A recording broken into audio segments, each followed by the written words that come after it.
तो रिपोर्ट आने दें, फिर उस पर बात हो सकती है। उससे पहले पता नहीं रिपोर्ट का कितना हिस्सा आया है नहीं आया, तो मैंने तो पढ़ा भी नहीं है। तो बहरहाल जब रिपोर्ट आएगी तो मुझसे ज़रूर सवाल कर लें। लेकिन ये जो कमीशन बना था, ज़रा इसकी बैकग्राउंड में जाना पड़ेगा। ये बनाया था सुप्रीम कोर्ट की डायरेक्शन पर बना था। इसके जो क्वेश्चंस उन्होंने फ्रेम किए थे वो भी सुप्रीम कोर्ट ने ही फ्रेम किए थे, और इसके TORs भी एक किस्म के सुप्रीम कोर्ट ने ही फ्रेम किए हुए थे। तो मुझे जब बुलाया गया तो मैं उनके सामने पेश हुआ और मैंने कहा कि देखें, मैं उस वक्त वज़ीर-ए-आज़म था और उस वक्त जो कुछ हुकूमत ने किया ये नहीं किया वो सब मेरी जिम्मेदारी बनती है, उसमें कोई दो राय नहीं है, और ये अब आप बेशक लिख दें। मैंने कहा कि आप डॉक्यूमेंट कर दें इस बात को। और दूसरी बात ये है कि बाकी मैंने कहा कि जो भी आपके सवालात हैं वो आप लिख के दें, मैं आपको लिख के जवाब दे दूंगा ताकि कोई इबहम ना रहे। उन्होंने 24 सवाल लिख के दिए, मैंने 24 सवालों का जवाब दे दिया। यही मेरा ताल्लुक़ है इस सारे कमीशन।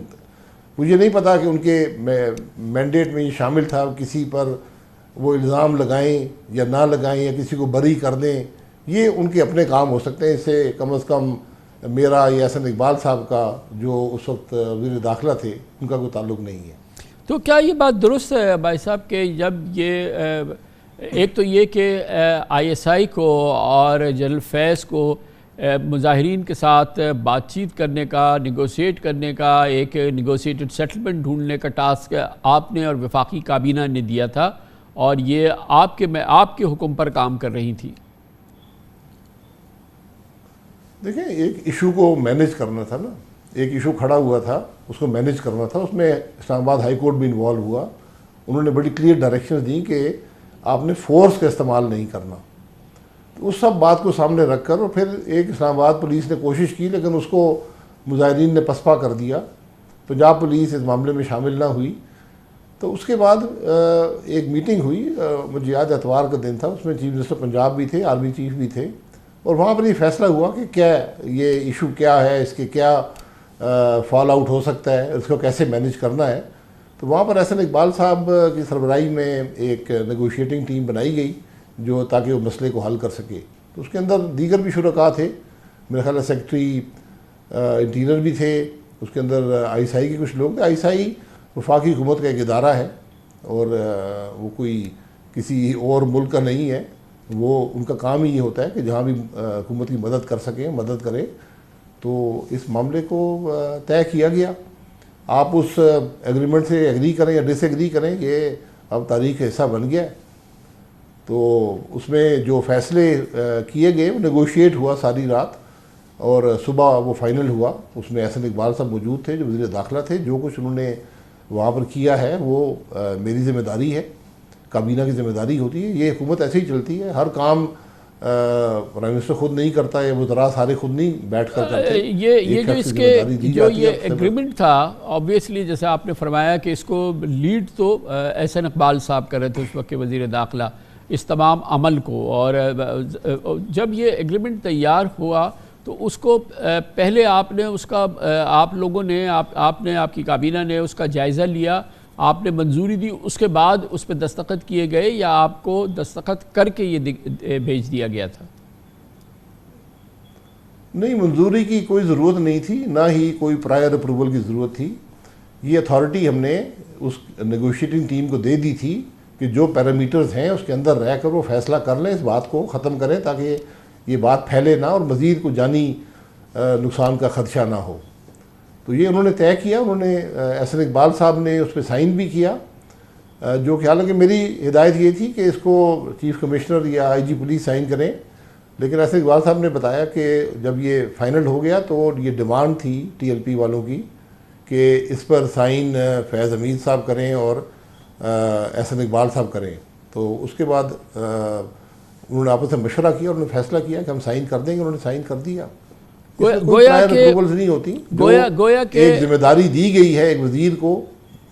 गोया के ये जिम्मेदारी जो इस टीम को दी गई थी उसकी सरबराही एहसन इकबाल साहब कर रहे थे और इसीलिए उसको मुकम्मल इख्तियार दिया गया था। फिर उस पर दस्तखत करने का मरहला आया तो वो भी दस्तखत किए गए और ख़ुद मुजाहिरीन का ये डिमांड भी था कि एहसन इकबाल साहब भी उसको दस्तखत करें, तो उन्होंने भी दस्तखत किए और फिर जनरल फैज़ ने भी उसको दस्तखत किए। तो आपको पहले से उसको रिव्यू करने की ज़रूरत ही नहीं थी, क्योंकि जो इंतज़ाम था वो यही था कि अब ये कमेटी इसको डिसाइड कर ले।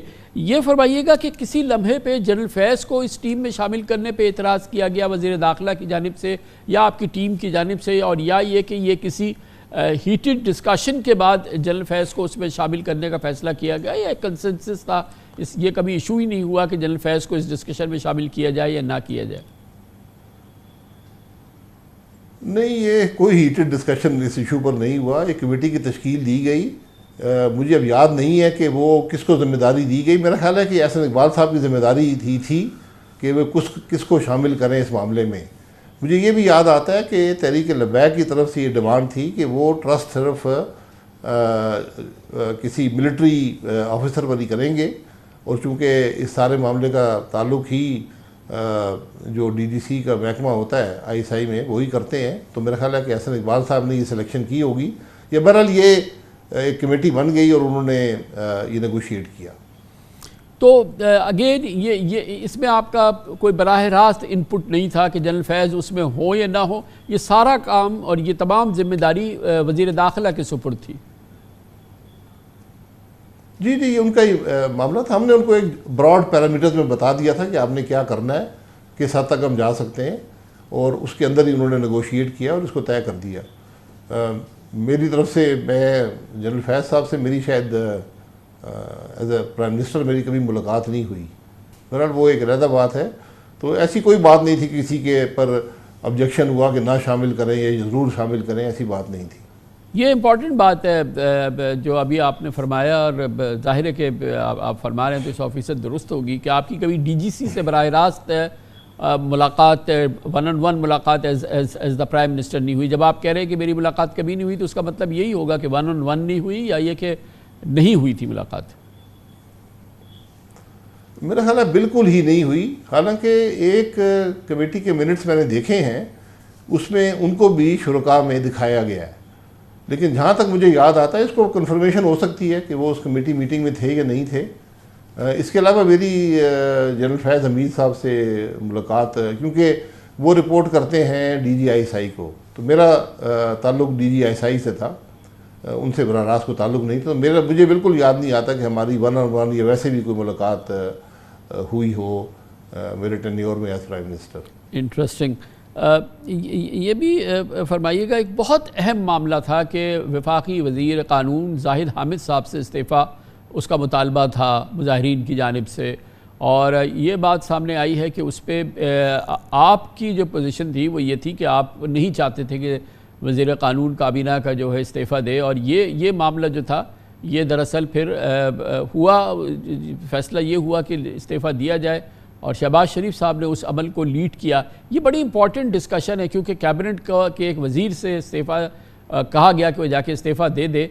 ये बड़ी क्रिटिकल बात है, इसको अब थोड़ा सा एक्सप्लेन करें ना शायद अब्बास साहब।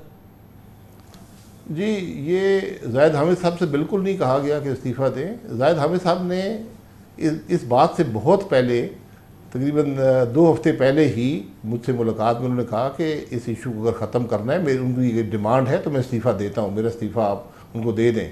तो मैंने उनको मना किया कि हमने कोई गलत काम किया नहीं है, तो इस तरह इस्तीफ़े की डिमांड नहीं हो सकती। और ये देखिए, तारीख़ी हकीकत जो है, और जिसका डॉक्यूमेंटेड भी है, कि जाहिद हामिद साहब ने ये जो भी वर्डिंग चेंज हुई थी उस हलफनामे में, उसको अपोज़ किया था सेनेट के फ्लोर पर कि ये मत करें। जब सेनेटर हमदुल्ला ने ये पॉइंट आउट किया, उन्होंने अपोज़ किया, उस पर वोटिंग हुई, और उसको PTI और पीपल्स पार्टी ने डिफीट किया। यानी ये जो अमेंडमेंट भी हुई, ये PTI और पीपल्स पार्टी के वोट से सेनेट में हुई, उसका कोई ताल्लुक भी, बल्कि वो तो अपोज़ कर रहे थे जाहिद हामिद साहब। तो जब ये मामला हुआ तो वहाँ पर जो डिमांड रखी गई, उसमें 2 ओपिनियंस ही थे कि इस्तीफ़ा दे दें या ना दे दें।